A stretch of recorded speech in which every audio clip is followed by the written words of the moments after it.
Welcome to Rated Radio, the show where artists and albums are pitted against each other while their songs get rated on a scale of 0 to 10. I'm your host, Shane Wyndham, and this is P.O.D. versus 1,000 Foot Krutch. Hope you're ready for a fight.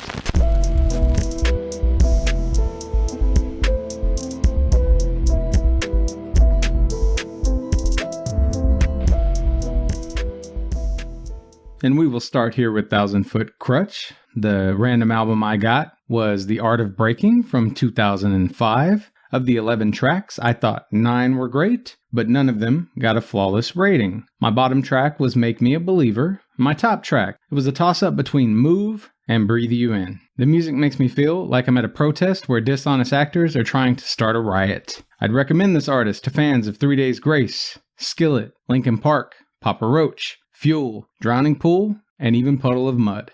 Next up is P.O.D. The album I got at random from this group was When Angels and Serpents Dance from 2008. Of the 14 tracks, I thought 1 was great, and that 1 did not get a flawless rating. My bottom track was Condescending, and my top track was I'll Be Ready. The music makes me feel like I'm drinking a soda that's lacking carbonation. I'd recommend this artist to fans of Cutlass, Pillar, Creed, Seventh Day Slumber, 311, Sublime, The Clash, and Stained.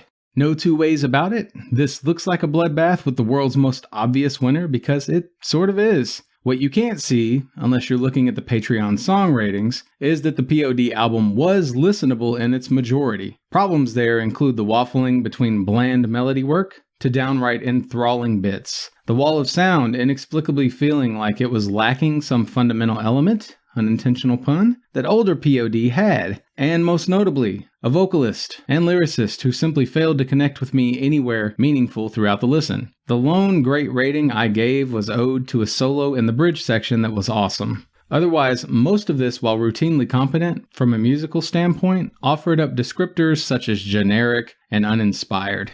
It's a solid listen in most places, but the weak sauce lyrics feel like a dull sermon, or vaguely religious poetry you'd expect of an elementary-aged kid's vocabulary. For me, it was akin to having gravy that's appropriately warm and with a pleasant consistency, but that's seriously lacking in salt and pepper. T.F.K, on the other hand, offered up the magic P.O.D. was missing. The Art of Breaking makes plenty of mistakes, so don't misunderstand me. Its choruses repeat too much at the end of the songs, the bridges tend toward mediocrity, and their lyrics aren't especially mind-expanding either. But the emotional intelligence is there alongside the energetic bombast so routinely that even I, as someone who's heard this album plenty of times, was stunned by how well it performed overall. Could have been a lot better, sure, and a close comparison shows two groups within a single number of reaching one another's highs and lows quite often on that scoreboard, but the difference in those ratings is appropriately severe when you consider that I will keep returning to the 1,000 Foot Krutch disc, and that I have no interest in reliving the Payable on Death spin. Had different albums from their discos shaken out, I could totally see this being a knockout in opposite fashion. As is, however, T.F.K kicked some serious ass here, and I hope you'll give The Art of Breaking a shot. If you're someone who loved P.O.D's Satellite album, I suspect you'll appreciate Art of Breaking much the same. Please like or comment if you're still listening, and remember, you can send all kinds of feedback to rated_radio@yahoo.com. You can even see the majority of songs I rate by clicking join for free at patreon.com/ratedradio. Anyway, that's going to do it for now.